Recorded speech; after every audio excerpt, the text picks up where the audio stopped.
لله رب العالمين والصلاة والسلام على سيدنا محمد وعلى آله وأصحابه أجمعين. أما بعد فقد قال الله تعالى في القرآن العظيم والفرقان المجيد فأعوذ بالله من الشيطان الرجيم. بسم الله الرحمن الرحيم. ألف لام ميم ذلك الكتاب لا ريب فيه هدى للمتقين. صدق الله العلي العظيم. சர்வ புகழும் புகழ்ச்சியும் ஏக வல்லோனாகிய அல்லாஹ்வுக்கே உரித்தாகட்டுமாக.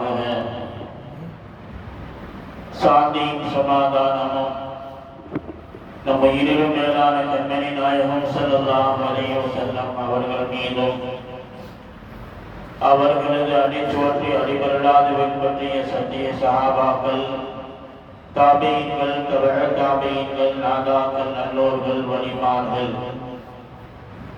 குறிப்பாக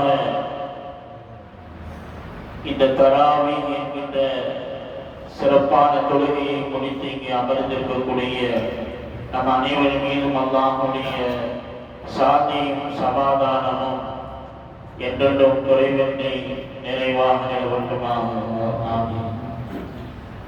அன்பு நிறைந்த அன்பு சகோதரர்களே, தாய்மார்களே, சகோதரிகளே, அல்லாஹ்வுடைய மாபெரும் கிருபையினால் அல்லாஹ் சுப்ஹானஹு வ தஆலா மீண்டும் ஒரு ரமலான் மாதத்தை நமக்கு அல்லாஹ் தந்திருக்கிறான். அல்ஹம்துலில்லாஹ். இந்த ரமலான் மாதத்தில் இன்றைக்கு நாம் தராவீஹ் தொழுகை முடித்து நம்ம உட்கார்ந்திருக்கிறோம். ஒரு 1.25 ஜுஸு இன்றைக்கு ஓதப்பட்டிருக்கிறது.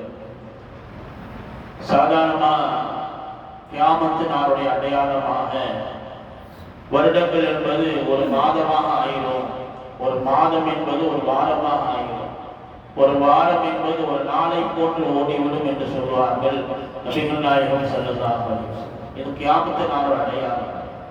அந்த மாதிரி நல்ல நாட்கள் என்பது அதை விட வேகமாக போயிடும். ரமதான் ஆரம்பிச்ச மாதிரி தான் தெரியும், அது எப்ப முடியும் நம்மளால் சொல்லவே முடியாது, வேகமா போயிடும்.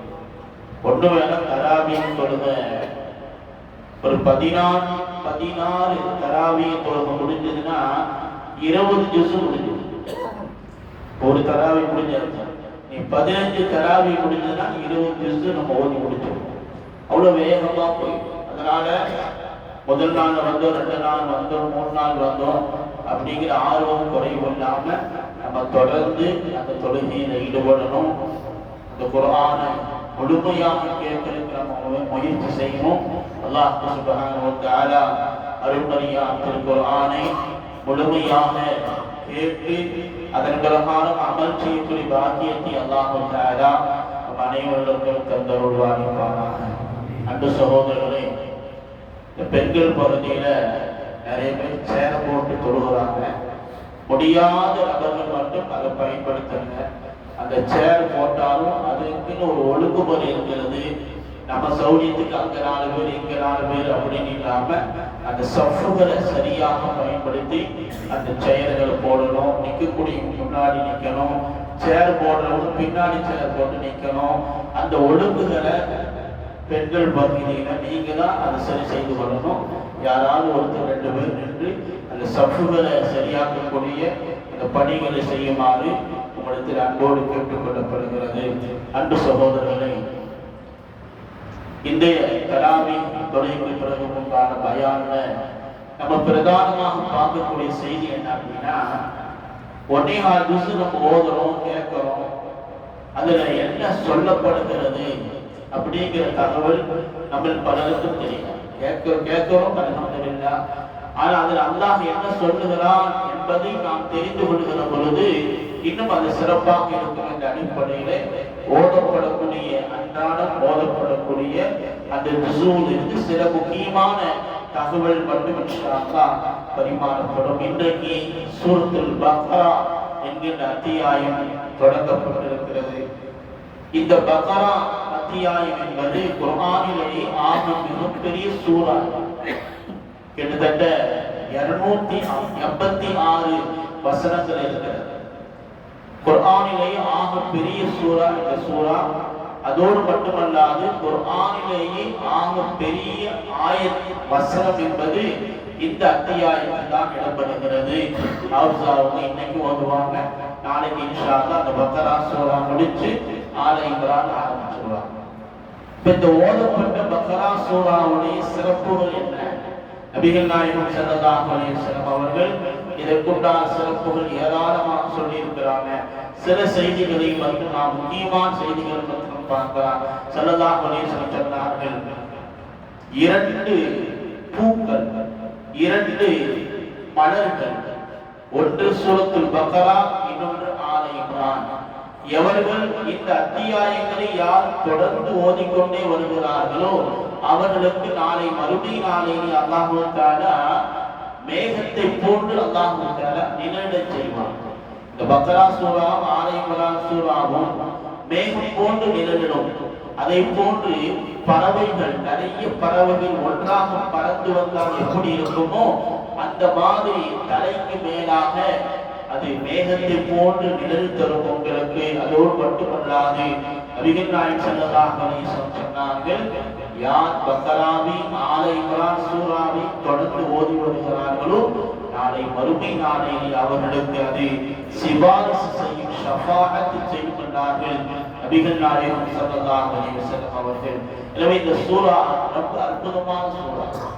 எந்த அளவுக்கு அப்படின்னா நபி ஸல்லல்லாஹு அலைஹி வஸல்லம் சொன்னார்கள், இன்னல் பைத்தல்லதி துக்ரா ஃபீஹில் பக்ரா, எந்த வீட்டிலே பக்ரா சூரா ஓதப்படுகிறதோ அந்த வீட்டுக்குள்ளாக ஷைத்தான் நுழைய மாட்டான் என்று நபிகள் நாயகம் ஸல்லல்லாஹு அலைஹி வஸல்லம் சொல்லியிருக்கிறார்.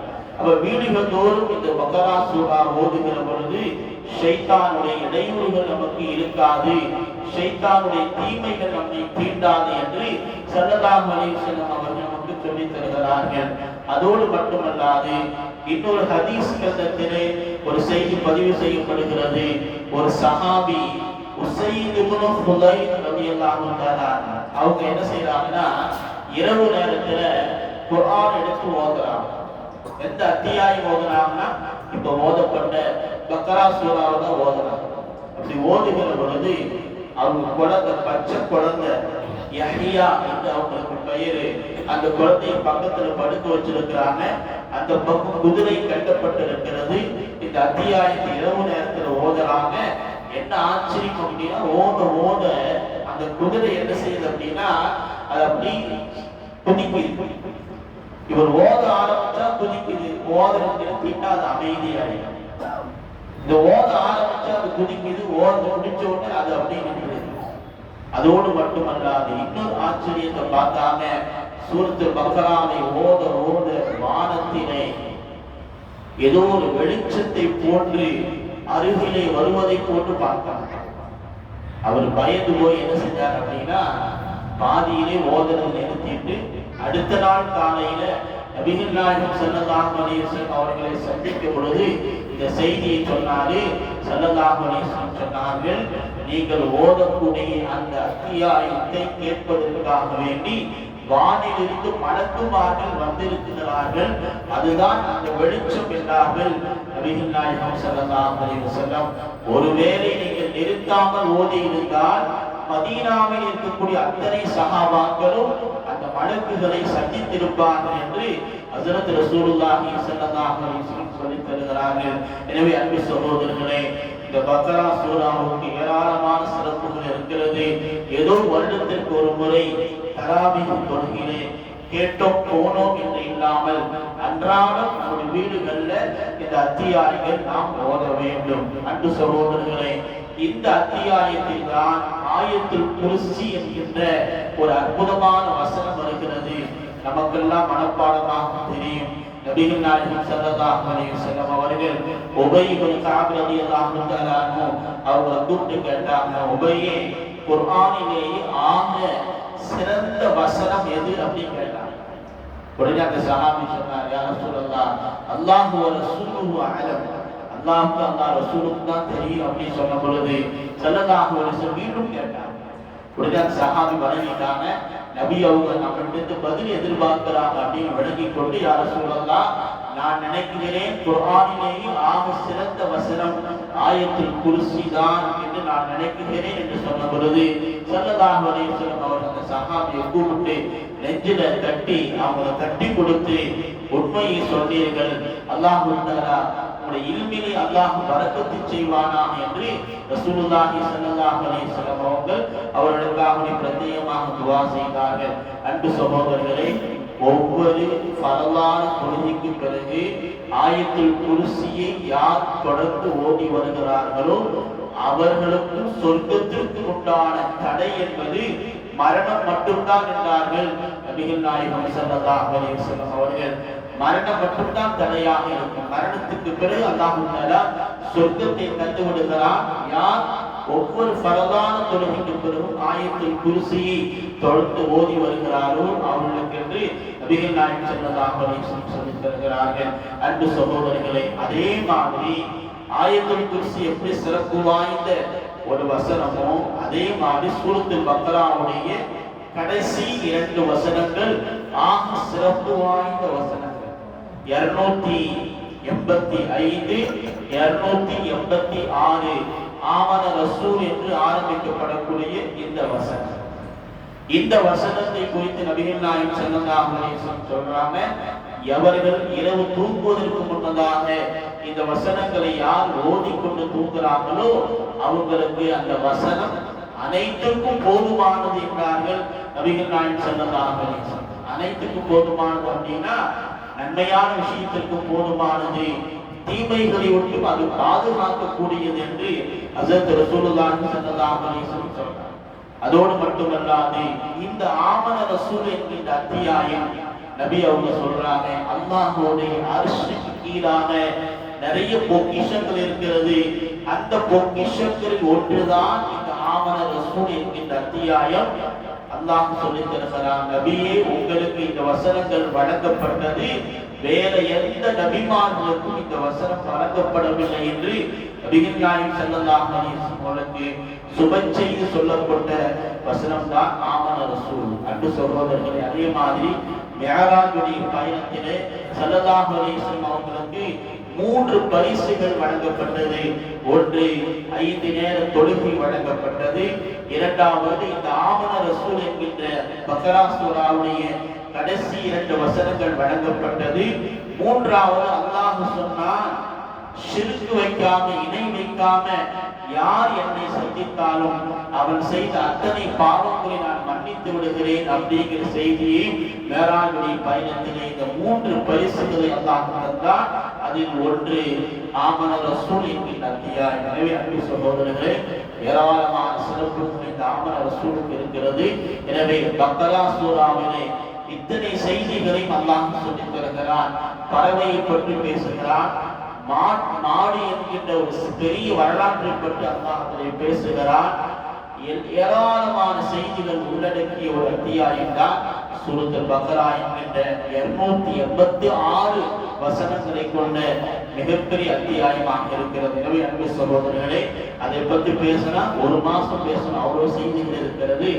குறிப்பிட்ட சில செய்திகளை மட்டும் உங்களுக்கு நான் ஞாபகப்படுத்தி இருக்கிறேன். எனவே இவைகளை நாம் வீடுகளில் அன்றாடம் ஓதி வரணும். ஆயத்துல் குர்சி மனப்பாடம் செஞ்சு கொள்ளணும். ஆமன ரசூல் என்கின்ற சூரத்துல் பக்ராவுடைய கடைசி 2 வசனங்களை மனனம் செய்து கொள்ளணும். நம்முடைய பிள்ளைகளுக்கும் நாம் சொல்லிக் கொடுக்கணும் என்பதை ஞாபகத்தில் வைத்துக் கொள்ள வேண்டும். அன்பு சகோதரர்களே, இன்ஷா அல்லாஹ் நாளைய தினம் நம்ம என்ன முக்கியமான ஒரு தலைப்பு என்ன அப்படின்னா, இன்னைக்கு நிறைய இடங்கள்ல திருமணம் ஆகி உடனே தலாக்குகளும் குலாக்குகளும் நிறைய நடக்கக்கூடிய ஒரு காலமாக இருக்கிறது. எனவே அது சம்பந்தமாக தலாக்கு சம்பந்தமான நாளைக்கு வசனங்கள் ஓதப்படும். அதனால் அது சம்பந்தமான சில செய்திகளை இன்ஷா அல்லாஹ் நாளைக்கு பார்க்கலாம். அல்லாஹ் சுப்ஹானஹு வ தஆலா அருள்மறையாம் திருக்குர்ஆனை ஓதவும் கேட்கவும் அதன் பிரகாரம் அமல் செய்யக்கூடிய பாக்கியத்தை அல்லாஹ் தஆலா நம் அனைவருக்கும் தந்தருள்வானாக. வஆஹிரு தஅவானா அல்ஹம்துலில்லாஹி ரப்பில் ஆலமீன்.